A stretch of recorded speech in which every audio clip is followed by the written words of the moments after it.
لماذا طلب أوجلان العفو؟ الجزء الثاني.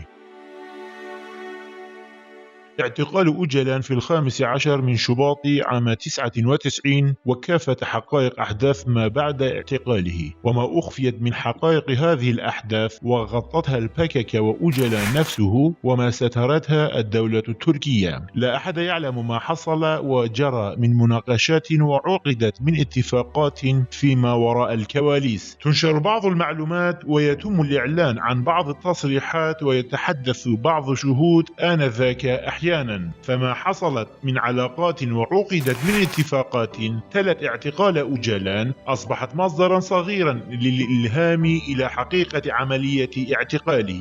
والحقيقة أنه لو لم توجد هذه المعلومات فموجة الأحداث وتصريحات أوجلان خلال محاكمته وكافة خطاباته وكتبه ومسودات لقاءاته كلها كافية لمعرفة علاقات أوجلان بالدولة التركية وكشفها. فحسب أقوال عناصر الفرقة الخاصة التي اعتقلت أوجلان في 15 من شباط في عاصمة كينيا نيروبي، وبعد ركوبه للطائرة الخاصة يفقد أوجلان التأثير لمدة 60 ثانية. والحق أنه لم تكن هناك أي مقاومة قوية من قبل أوجلان، وبعد إقلاع الطائرة يزيل عناصر القوة الخاصة اللاصقة عن عيني أوجلان. يقول قائد هذه القوة الخاصة والمشرف على العملية لأوجلان: مرحبا بك في وطنك. كما يتابع حديثه ب: أنت ضيفنا. فأيا كان ومهما كان، فحتى ولو لم يكن سياسيا كرديا بل شخصا عاديا، بل وحتى إن كان كرديا أضار بالكردي والقضية الكردية، فالحق أنه منظر محزن ومثير للشفقة أن نرى شخصا بين أيدي القوات العسكرية التركية وتنشر صوره تحت علم تركيا ومعتقلا وأسيرا لها. غير أن الأسوأ من هذا هو رد أوجلان آنذاك، والذي تسبب بصدمة قوية وقضى على آمال الكل، سواء في ذلك مؤيدي أوجلان والمقربين منه وغيرهم، عندما قال بأن أمي تركية وأنا على استعداد تام لخدمة الدولة. وهذا ما تسبب بيأس كبير وحزن بالغ في ضمير الكرد أجمع. قائد القوة الخاصة: ردك لأسئلتنا خدمة لنا. أوجلان: أقول الحقيقة وأحب تركيا كثيرا وأحب القومية التركية والشعب الكردي، ولو تسنحون الفرصة لي فسأقوم بخدمة كبيرة لكم. وإجابات وردود أوجلان في يوم القبض عليه ما زالت سارية المفعول وتعمل بها وتنتهج، فهو لم ينصرف عن خدمة الدولة بأي طريقة،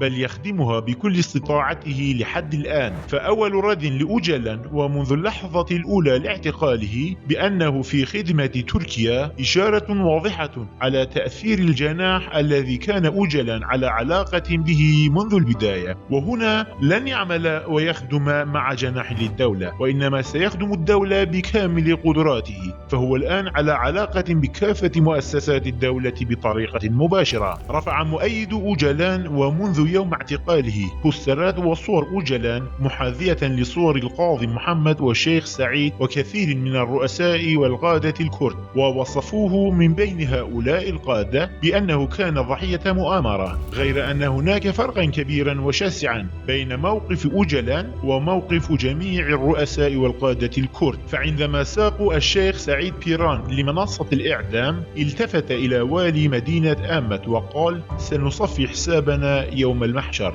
يقول الكاتب الإنجليزي لورد كونروس في كتابه الذي كتبه عن أتاتورك عندما ساقوا شيخ لمنصة الإعدام وحبل المشنقة: لم يبدي منه أي خوف أو قلق، بل كان شجاعا، وحتى عند إعدامه كان مرفوع الرأس، لم يطأطئ رأسه ولم تنحني رقبته. وفي سياق نفسه سجل القاضي محمد موقفا تجاه الدولة الإيرانية وكيفية تعامله معها على هذا المنوال في أرشيفات روسيا. في كافة جلسات محاكمة القاضي محمد لم يبدي أي خوف أو قلق أو وجل، بل تعامل معها بشجاعة منعدمة النظير وناقش بجرأة. ويقول: لست نادما، ولم ينحني برأسه أبدا، ورفض كامل عملية محاكمته العسكرية، وأن الكرد ناضلوا وكافحوا وقاموا بالثورة نتيجة الظلم والاضطهاد. وقد رد غاضبا خلال المحاكمة على تلك الإشاعات التي تقال بأنه يعمل لصالح دول والأيادي الخارجية ويعتمد عليها في ثورته، وقال بأنها كذبة كبيرة، بل قمنا بنضالنا وكفاحنا بقرارنا وإرادة شعبنا. وكذلك الشيخ محمود البرزنجي عندما يقع أسيرا بيد القوات الإنجليزية وهو جريح، وعندما تتم متابعته من قبل المخابرات الإنجليزية في مستشفى ببغداد،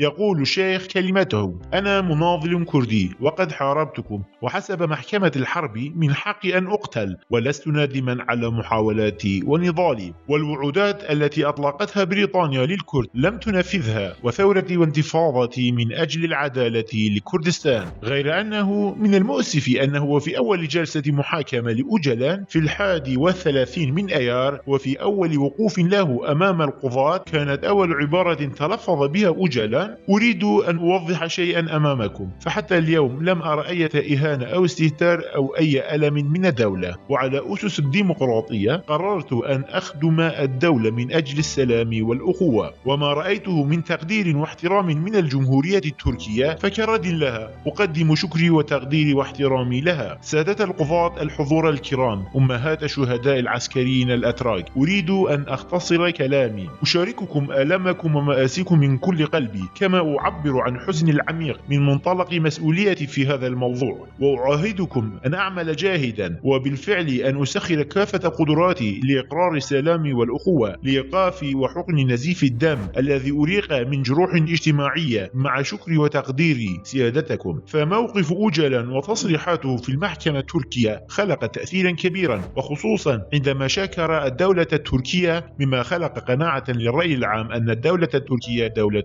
عادلة، وأن المحاكمة سارت على مقاييس العدالة، وطلب السماح والعفو من العوائل التركية التي ضحت بقتلى في الحرب، وتجاهها لم يتطرق لشهداء الكرد وآلامهم ومآسيهم، وأصبحت الحرب الدائرة مع الدولة محل الشكوك، وأنها لم تكن في محلها. ويفهم من موقف آبو هذه الصورة: الأرض والوطن المحتل، وقتل الآلاف في ديرسم وزيلان، وسياسة الصهر العرقي والقمع التي مورست ضد الكرد، والجثث التي سحلت على الطرقات، والآلاف من ملفات المفقودين القتلى والمعتقلين والمختطفين من الكرد. كل هذه الأرقام تساوت مع مقتل بعض العساكر والجنود الأتراك الذين جاءوا لاحتلال أرض الكرد ووطنهم. فالمعنى أنه تساوى في الحرب الخطأ الكردي والتركي، وبسبب مواقف أوجلان في المحكمة تم تبييض الوجه التركي، فحتى يومنا هذا أصبح موقف أوجلان في المحكمة كأساس هام لتعريف تركيا بحساسيتها للديمقراطية الجمهورية. والحق أن أقوال أوجلان في المحكمة التركية كانت واضحة بادئ الأمر لكرد شمال كردستان أولا، وبعدها للكرد أجمع، أن حلم تركيا في تطبيق الميثاق القومي يتم إدارته بخطوات منظمة وممنهجة، ومن الآن فصاعدا ومن أجل تنفيذ خطط الدولة التركية وضع آبو نفسه وحزبه والكرد أجمع في خدمة مصالح تركيا. ولهذا ظهرت مصطلحات جديدة منها التتريك وحماية وحدة أراضي الجمهورية التركية، ويفهم منها أن الواقع الذي فرضته تركيا للكرد هو احتلال لكردستان كما ينبغي القبول به وبشكل رسمي، لأن النظام الجغرافي والإداري باسم قومية ووضعه على منطقة يدل على أن تلك البقعة وطن للأتراك، وأن وطن الكرد كردستان، غير أنه يتم النظر للتتريك كشيء طبيعي أو نظرية أو مصطلح عادي كمصطلحي السلام والأخوة. فلو رجعنا لما قبل 20 سنة الماضية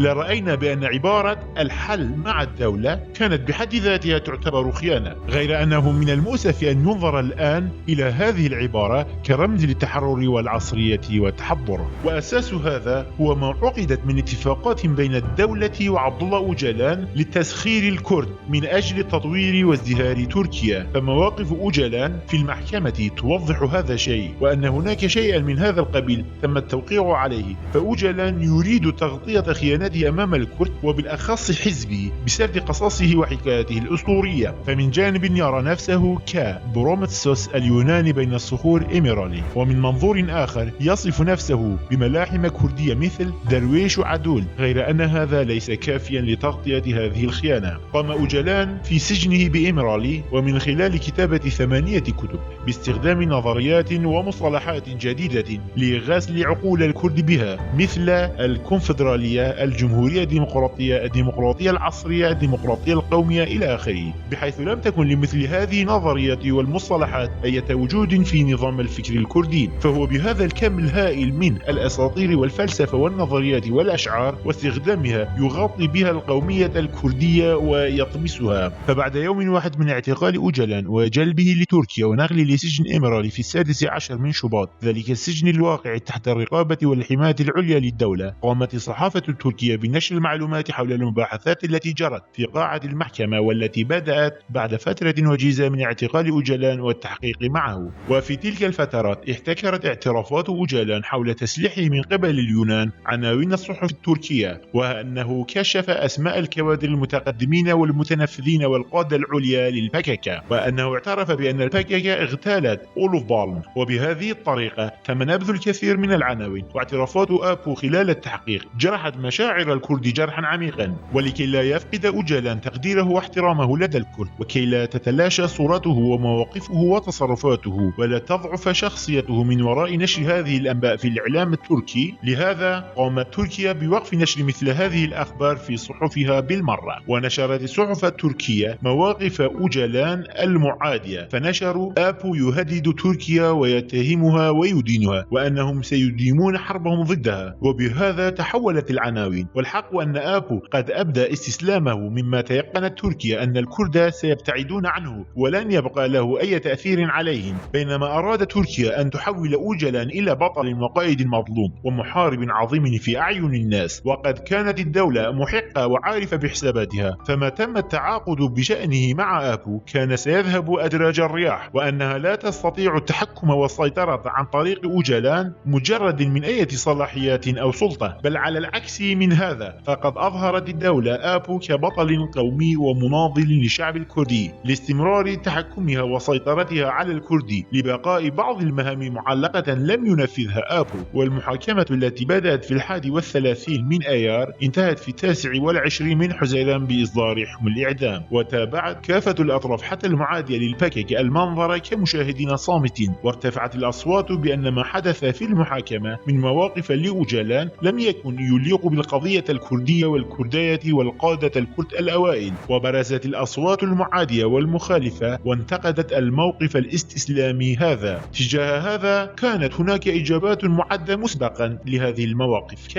هل كنتم تنتظرون من قادتنا أن يدافعوا عن أنفسهم بطريقة كلاسيكية؟ موقف زعيمنا أحبط المؤامرة الدولية التي أحيك ضده، حتى أن آبو بنفسه اتهم جميع المحامين الذين طلبوا منه الدفاع عن نفسه وقضيته دفاعا جادا بالتجسس، أي أن المتهم هنا ليس آبو، وإنما المتهمون هم أولئك القادة الذين دافعوا دفاعا كلاسيكيا عن أنفسهم وضحوا بأنفسهم وأعدموا في سبيل قضيتهم. والحق أنه ليس هناك دفاع كلاسيكي ودفاع معاصر في الواقع، فإما أن تدافع عن نفسك ولا تتهاون في الدفاع، وإما تنسحب وتستسلم ولا تدافع عن نفسك وتحاول التحرك للتقرب من الدولة. فتحت مبرر المقاومة والدفاع بهذه الطريقة للزعيم تحاول البكك تغطية استسلام آبو في نظر كوادرها ومؤيدها. فأوجلان وقع معاهدة مع الدولة التركية تجاه الشعب الكردي والقوى الدولية في محاولة لإظهار هذه الخطة كمؤامرة دولية وتسميتها بذلك، وأن إسرائيل وأمريكا وبريطانيا وراءها، وإظهار هذه الدول كأعداء للكرد. وتم تقابل رؤى الدولة التركية وتفضيلها على رؤى وتطلعات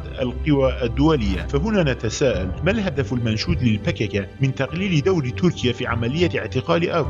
لماذا لا تتم إدانة تركيا واتهامها بينما تم اتهام إسرائيل وأمريكا وإدانتهما؟ فبهذه الطريقة يحاول آبو أن يجعل من الكرد أعداء لليهوديين والأمريكيين، وزرع فكرة في أدمغة الكرد بأنه لا حل ولا وسيلة لديهم سوى تركيا. فإعدام أوجلان كان حديث الساعة، ودولة التي كانت تطالب ومنذ سنوات بمحاكمة آبو وإعدامه تحاول هذه المرة إنقاذه من حكم الإعدام عن طريق الدعاية والإعلام. فقد نشرت الدولة في كافة صحفها ومجلاتها أنه لو تم إعدام أوجلان فسيصبح بطلا خالدا، وستبدأ معركة الكرد والترك. كما ادعت تركيا أنها وقعت تحت وطأة الاتحاد الأوروبي وأمريكا، وأنهما يمنعانها من إعدام أوجلان. وخلال كل الفرص كان أوجلان يقول دائما: يجب أن أبقى حيا من أجل السلام على أقل التقدير، وأنه يجعل من عفو الدولة عنه واقعا وحالا. وخلال عملية محاكمته قرر أوجلان وقف إطلاق النار مع تركيا، كما عد الأنشطة والعمليات الفدائية والانتحارية لمقاتلي البكك التي قاموا بها من أجله عدها خيانة لا تغتفر. كما تم منع تسمية العدو التركي من قبل مخابرات قوات مقاتلي البكك واستبدالها بالمسلحين الترك. فرغم كل محاولات آبو لتبرئة ساحة تركيا وإظهارها بمظهر الطهارة والبراءة ونيل العفو لنفسه، ففي 29 من حزيران ظهر موقف واضح وصريح من قبل الدولة التركية حول قرار الإعدام بحقه، غير أن القرار كان يشوبه بعض الشكوك، إذ لم تقم المحكمة بتلك العادات والتقاليد المتبعة في حالة صدور حكم الإعدام على أحد المدنيين المتهمين، ككسر القلم الذي يكتب به حكم الإعدام. وهذا كان بمثابة الضوء الأخضر لأوجلان بأن حكم الإعدام لا ينفذ بحقك، ولم تكن هناك أي مؤشرات ودلالات على أن الحكومة التركية ستنفذ حكم الإعدام، لأن الدولة التي لم تستطع رغم محاولاتها ومنذ عقود إدارة الكرد واستيعابهم وضمهم تحت مظلة الدولة، بإمكانها اليوم وبالاستعانة بأوجلان تحت تصرفها وسيطرتها أن تتحكم بالشعب الكردي وإدارته كيفما تريد. فالدولة التركية كانت في نقاشات مستمرة ونضال وعمل دائبين، وبالأخص الأجهزة المخابراتية التركية لإيقاف تنفيذ حكم الإعدام عن طريق الصحافة والإعلام، وجعل الشعب التركي يتقبل بالعدول عن هذا القرار. ودعت الصحفيين الكبار والمعروفين والنشطاء الإعلاميين لتسليط الضوء من خلال وسائل إعلامهم وخطاباتهم على مسألة منع تنفيذ حكم الإعدام بحق آبو واستمرارا لهذه العملية. وفي 3 آب عام 2002 رفعت المحكمة الدستورية في تركيا حكم الإعدام عن أوجلان. فهنا نتساءل: ما هي التعويضات التي دفعها أوجلان للدولة؟ ما الذي حصل خلال التحقيق والمساءلة؟ ولماذا تراجع مقاتلو البكك من شمال كردستان؟ هذه الأسئلة وغيرها سنوضحها في الجزء الثالث، ترقبونا.